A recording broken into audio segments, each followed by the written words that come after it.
Assalamualaikum warahmatullahi wabarakatuh. Sebelumnya perkenalkan, kami dari kelompok pria Solo yang beranggotakan saya Muhammad Malik Ibnu Sani. Saya Muhammad Rijal. Saya Fajar Sidik Nugraha. Pada kesempatan kali ini kami akan membuat video penjelasan mengenai tugas kelompok penyiar terkendali. Untuk yang pertama mungkin akan ada penjelasan terlebih dahulu mengenai apa itu beban R, beban RL, dan beban RL dan E. Untuk konsep dasarnya sendiri, arus keluaran pada konverter 3 fasa pada umumnya dipengaruhi oleh nilai resistansi atau R, kemudian ada nilai induktansi atau L, dan tegangan balik E apabila ada. Kemudian secara sederhana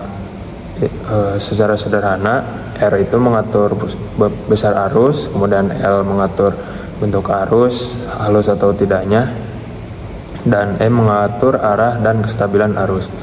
Untuk karakteristik beban R sendiri, yaitu yang pertama tidak menyimpan energi, kemudian tidak ada delay, kemudian untuk arusnya sendiri langsung mengikuti tegangan, dan juga bentuknya itu tajam.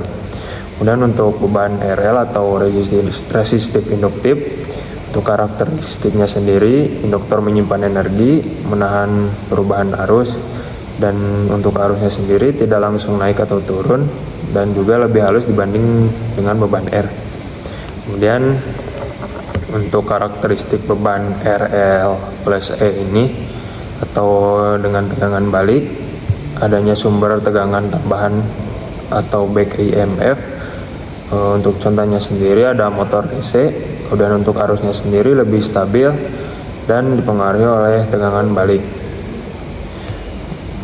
Kemudian untuk ringkasannya sendiri tentang beban ini, yaitu semakin besar R maka arus semakin kecil, semakin besar L arus semakin besar, dan apabila adanya E arus lebih stabil dan terkontrol. Mungkin untuk selanjutnya akan ada penjelasan pada simulasi MATLAB yang akan dijelaskan oleh Muhammad Rijal. Baik, di sini saya akan menjelaskan bahwa ada beberapa poin penting gitu ya. Dimana di sini kita akan menjelaskan yang pertama, yaitu ada parameter, di mana parameter ini itu diwakili dari VDC, yaitu adalah input masukan yang saya isikan sebagai 400, kemudian juga frekuensinya 50, dan juga omeganya adalah 2pi kali F. Kemudian seperti yang teman-teman lihat di sini ada frekuensi tambahan dari PWM, karena seperti yang pada buku rasid ditulis bahwa di sini itu menggunakan 2000 dan juga cycle time yang sudah dijelaskan yang ada di dalam codingan. Kemudian kita menggunakan sinyal referensi Vref dengan rumus sin omega T, kemudian carrier segitiga, jadi bentuk nantinya itu akan menjadikan segitiga, di mana rumusnya adalah 2pi gitu kan, 2pi 2 kali pi kali F SWT dikali dengan T. Kemudian dilanjutkan dengan PWM generatornya, di mana nanti itu si Vref-nya itu akan harus lebih besar dengan dari V carrier-nya. Kemudian ada beban RL di sini tuh maksudnya adalah beban di mana yang digunakan itu adalah R, L, dan E. Di sini tuh yang akan ubah-ubahnya itu di sini saja, cukup R-nya, L-nya, dan juga E-nya. Nah, di sini untuk awalnya kan karena kita itu yang pertama adalah kondisi ketika hanya bentuknya E, di mana hanya menggunakan R saja, di mana E-nya kan kita isikan 0, dan untuk untuk L-nya karena ada bawaan, jadi kita ganti ke 1 E min 6. Angka ini tuh mendekati angka 0, jadi dianggap tidak ada gitu kan, hanya diwakili dengan R saja. Kemudian nantinya akan dikalikan pengulangannya gitu. Nanti kita lanjut lagi dengan plot yang diinginkan seperti rasid, di mana nanti itu ada input sinusnya, input carrier plus sinus, kemudian PWM switching, output voltage, dan juga arus beban. Codingnya bisa teman-teman lihat di sini. akan saya cek sedikit-sedikit. Oke, kemudian kita akan run.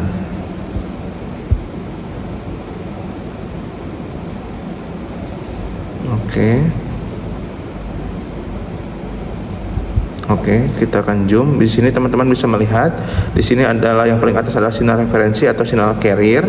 Kemudian di bawahnya di sini adalah sinyal carrier yang sudah ditambahkan dengan sinyal PWM, dan ini adalah PWM dari switchingnya gitu kan, sinyal switchingnya seperti apa gitu kan, akan tipis dan tebalnya juga kelihatan berbeda. Kemudian ini output voltage PWM-nya, karena PWM dan sinyalnya itu hampir mirip gitu kan, jadi ini sudah mewakili. Dan yang terakhir adalah load current-nya atau bebannya gitu.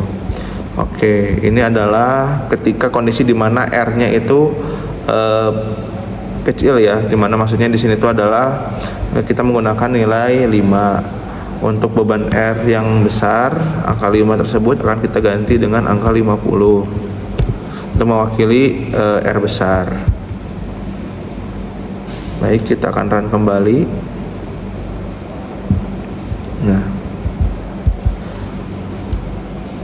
Nah, oke. Di sini teman-teman bisa melihat gitu kan, bahwa terjadi sedikit perbedaan di mana PWM-nya itu akan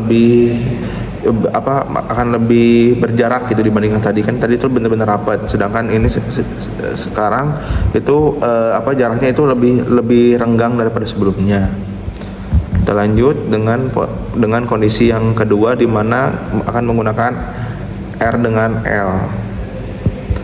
Oke, sekarang kita balikan lagi, R-nya jadi 5, dan juga ini kondisinya ketika L-nya kecil. R kecilnya kita menggunakan 0,005. Bentar, tidak koma tapi poin.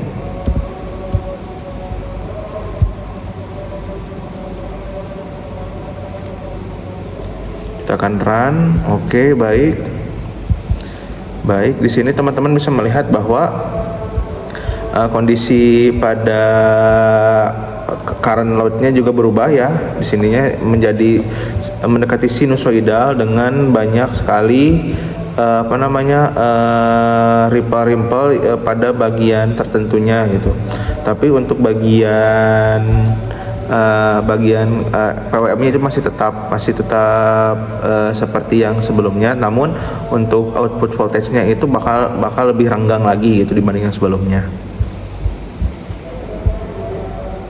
Kemudian untuk yang selanjutnya kita lanjutkan dengan kondisi yang kedua, di mana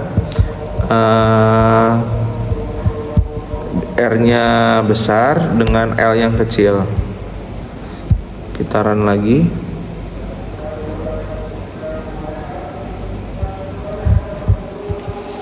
Oke, baik, teman-teman bisa lihat bahwa sebenarnya untuk yang lain tidak terlalu berubah, hanya saja bagian load current-nya yang berubah gitu. Bahkan di sini ripple-nya benar-benar sangat besar gitu ya, karena diperbesar di bagian R-nya. Untuk selanjutnya kita akan menggunakan kondisi di mana R lebih besar, R lebih kecil dibanding RL-nya. Jadi kita menggunakan nilai 0,1 aja, lebih besar.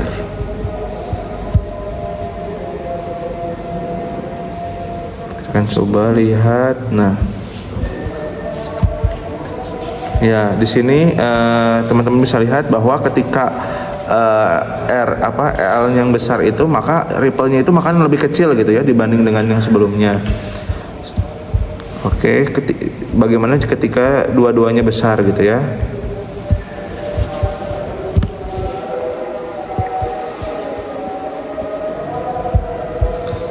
Kita akan mensimulasikan ketika dua-duanya besar.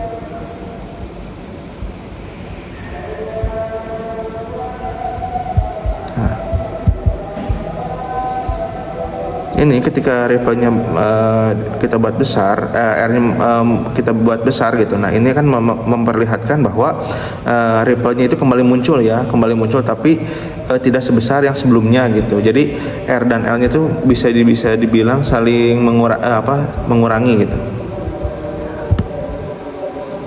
Oke, selanjutnya kita akan menggunakan E,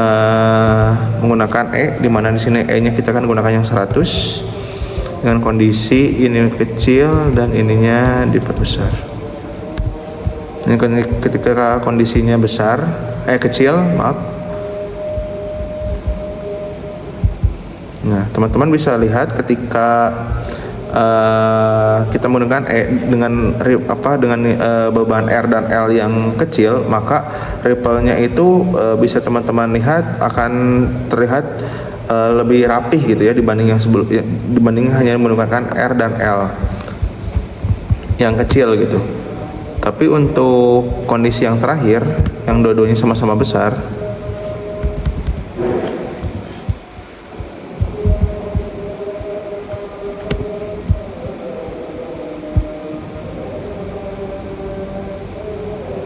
akan menghasilkan output seperti ini. Jadi lebih kecil lagi, tapi makin halus gitu dibanding yang sebelumnya. Kan yang sebelumnya itu tidak sehalus ini, bahkan untuk yang lainnya pun akan bertambah gitu dengan kecepatan ripple-nya gitu. Dan juga untuk teman-teman lihat di sini nilainya juga kan di positif 2 dengan positif 4. Dan di negatif 4, sorry. Baik, untuk penjelasannya seperti itu. Akan saya kembali ke Malik. Langsung kepada Saudara Fajar. Saudara Fajar, dipersilakan. Baik, untuk kesimpulan yang kita lakukan bisa ditarik ya. Paper terpenuh 3 fasa dengan PWM mengacu pada konsep seperti di Power Rashid bagian 10.6 berdasarkan varian jenis beban dan kombinasi RL. 1. Karakteristik umum sistem dari coding ya. PWM dibentuk dengan tegangan keluaran PO berupa switching dari plus VDC per 2 ke minus VDC per 2. Sinyal frekuensi sinus menentukan komponen fundamental 50 Hz. Beban menentukan bentuk arus. Induktor menahan perubahan arus. Lalu resistor menentukan besar arus steady state. 2. Perilaku berdasarkan jenis beban. 1. Beban R resistif murni, arus sepase dengan tegangan, bentuk arus mengikuti PWM atau ripple besar, tidak ada efek penyimpanan energi. Jadi arus sangat bergerigi, banyak ripple, harmonik tinggi, tidak ada smoothing. 2. Beban RL, induktor mulai menghaluskan arus tidak langsung mengikuti tegangan, ada fase lag atau tertinggal. Jadi kesimpulannya ripple arus berkurang, arus lebih halus dibanding beban R, semakin besar L semakin halus. 3. Beban RL plus sumber E, misalnya motor DC atau back EMF. Jadi kesimpulannya tuh arus lebih kecil dibanding RL biasa, sistem menyerupai motor, bisa terjadi kondisi arus nol jika VO kurang dari E. 3. Pengaruh kombinasi R dan L. A. R kecil, L kecil, arus sangat besar, ripple sangat tinggi, respons sangat cepat. Kesimpulan, sistem tidak stabil atau kasar, stres tinggi pada saklar. Lalu yang B, kondisi B, R besar, L kecil, arus kecil, ripple masih besar karena L kecil. Kesimpulan, aman arus kecil, tapi kualitas arus buruk, tidak halus. Kondisi C, R kecil, L besar, arus besar tapi halus, induktor dominan. Kesimpulan, arus stabil dan kontinu, cocok untuk aplikasi daya tinggi seperti motor. Kondisi D, R besar, L besar, arus kecil dan sangat halus, respon lambat. Kesimpulan, sistem paling stabil, ripple sangat kecil tapi respons lambat terhadap perubahan. Kesimpulan, jadi indikator L adalah faktor utama yang menentukan kehalusan arus. Resistor R menentukan besar arus. PWM tetap menghasilkan tegangan diskrit, tapi L besar menjadi arus jadi mendekati sinus. L kecil arus mengikuti switching. Jadi untuk arus halus gunakan L besar. Untuk membatasi arus gunakan R besar. Untuk aplikasi motor RL plus E, sistem lebih realistis karena ada back EMF. Lanjutkan.